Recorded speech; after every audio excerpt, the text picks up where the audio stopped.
Hi friends, welcome back to my channel. ఈరోజు నేను veg ఆటా పిజ్జాని ఎలా చేసుకోవాలో చూపిస్తున్నాను. ఇందులో నేను బేస్కి మైదా పిండి కాకుండా గోధుమ పిండి యూస్ చేశానండి. రెసిపీలోకి వెళ్ళిపోదాం. ఒక బౌల్ తీసుకొని అందులోకి 1 కప్ గోధుమ పిండిని యాడ్ చేసుకోవాలి.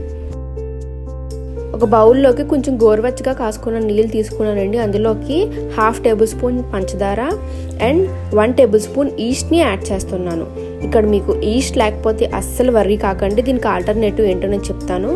1/2 table spoon baking soda, 1/4 table spoon baking పౌడర్ని యాడ్ చేసుకొని ఇందులోని ఇలా కలుపుకోవాలి. ఇలా కలుపుకున్న తర్వాత కొంచెం గోధుమ పిండిలోని ఆయిల్ వేసుకొని ఇప్పుడు మనం కలిపి పెట్టుకున్న వాటర్ని కొద్దిగా యాడ్ చేసుకుంటూ పిండిని మనం కలుపుకోవాలి.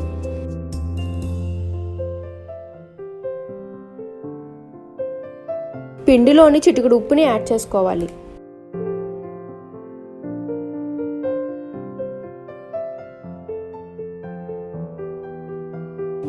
పిండి కొంచెం ఇలాగ స్టిక్కీగా ఉన్నప్పుడు కొద్దిగా ఆయిల్ని యాడ్ చేసుకొని బాగా కలుపుకోవాలి.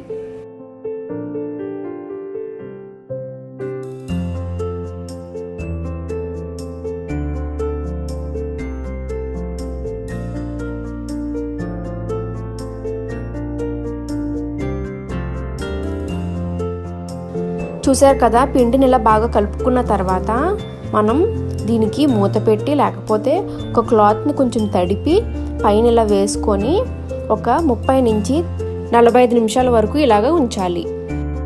ఇప్పుడు పిజ్జా స్ప్రెడర్ ఎలా తయారు చేయాలో చూద్దాం. 2 టేబుల్ స్పూన్స్ టొమాటో కచప్ని వేసుకోవాలి. 2 table spoons red chilli sauce, ఈ దగ్గర ఉంటే వేసుకోండి, లేదంటే లేదు, ఇది ఆప్షనల్. మిక్స్డ్ హెర్బ్స్ని యాడ్ చేస్తున్నానండి, ఒక 1/2 టేబుల్ స్పూన్ వరకు. ఇక్కడ మిక్స్డ్ హెర్బ్స్ లేకపోతే మీ దగ్గర ఇంట్లో ఏ సీజనింగ్స్ ఉంటే అవి వేసుకోవచ్చు. 1/2 టేబుల్ స్పూన్ చిల్లీ ఫ్లేక్స్. ఇవి ఇంట్లో మనం ఈజీగా ఒక ఎండుమిర్చిని ఇలా మిక్సీ పెట్టుకొని ఇలా చేసుకోవచ్చండి. ఇవన్నీ ఇప్పుడు బాగా మిక్స్ చేసుకోవాలి. అంతే, మన పిజ్జా స్ప్రెడర్ రెడీ. మీ ఇంట్లో ఇలాగా స్టీల్ ప్లేట్ రౌండ్ ఏదైనా ఉంటే దానికి కొంచెం ఇలాగా బటర్ని స్ప్రెడ్ చేసుకోవాలి. బటర్ లేకపోతే నార్మల్గా ఆయిల్నైనా స్ప్రెడ్ చేసుకోవచ్చు. ఇప్పుడు మనం ముందుగానే చేసి పెట్టుకున్న గోధుమ పిండిని ఇలాగా స్ప్రెడ్ చేసుకోవాలి. కింద బేస్ మరీ అంత లావుగా స్ప్రెడ్ చేసుకోకుండా కొంచెం తిన్గానే స్ప్రెడ్ చేసుకున్నానండి. ఇప్పుడు మనం బేస్ అంతా ఫోర్క్ తోటి ఇలాగా చిన్న కన్నాల కింద పెట్టాలండి. నేను ఇలా పెట్టడం మర్చిపోయానండి, సారీ.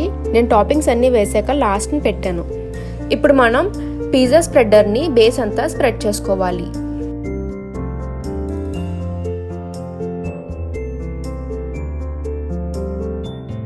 ఇప్పుడు మనం పైన మాజరెల్లా చీజ్ని యాడ్ చేసుకోవాలి.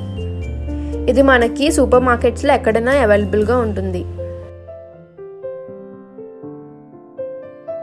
ఇలా స్ప్రెడ్ చేసుకున్న తర్వాత పైన మనం వెజ్జీస్తో టాపింగ్ చేసుకోవాలి. ఇక్కడ నేను onions, capsicum, tomato and sweet కార్న్ని యూస్ చేసి ఇలాగా టాపింగ్స్ చేస్తున్నాను.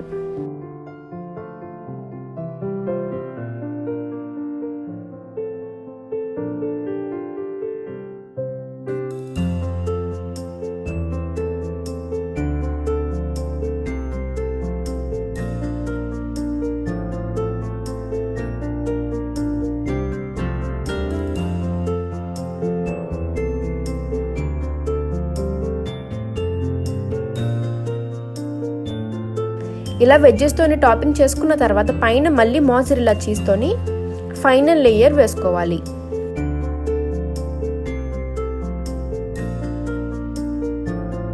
ఇప్పుడు మనం బటర్ తోటి ఎడ్జెస్ అంతా కోట్ చేసుకోవాలి.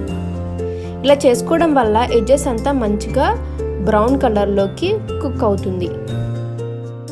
ఇప్పుడు మనం కొంచెం లోతుగా ఉండే కడాయి తీసుకొని దానిపైన ఒక కప్పు కానీ లేకపోతే ఇలా స్టాండ్ ఏదైనా ఉంటే అది పెట్టుకొని ప్రీహీట్ చేసుకోవాలండి ఒక 10 మినిట్స్. ఇలాగా ప్రీహీట్ చేసుకున్న తర్వాత చాలా కేర్ఫుల్గా మనం పిజ్జా ప్లేట్ని ప్లేస్ చేసుకోవాలి. మూత పెట్టి మీడియం టు లో ఫ్లేమ్లోని ఒక 25 మినిట్స్ వరకు కుక్ అవ్వనివ్వండి. 25 మినిట్స్ అయిన తర్వాత కొంచెం కూల్ అయిన తర్వాత తీసుకొని ఇలాగ మనం నీట్గా పిజ్జా కట్టర్ తోటి స్లైస్ చేసుకోవడమే.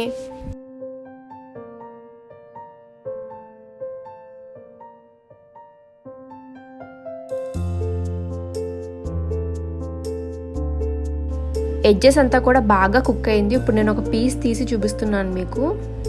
వెజ్జెస్ కూడా పర్ఫెక్ట్గా కుక్ అయ్యాయండి. మీరు కూడా ట్రై చేయండి తప్పకుండా. ఎలా వచ్చింది అనేది కింద కమెంట్ చేయండి. Thank you so much for watching.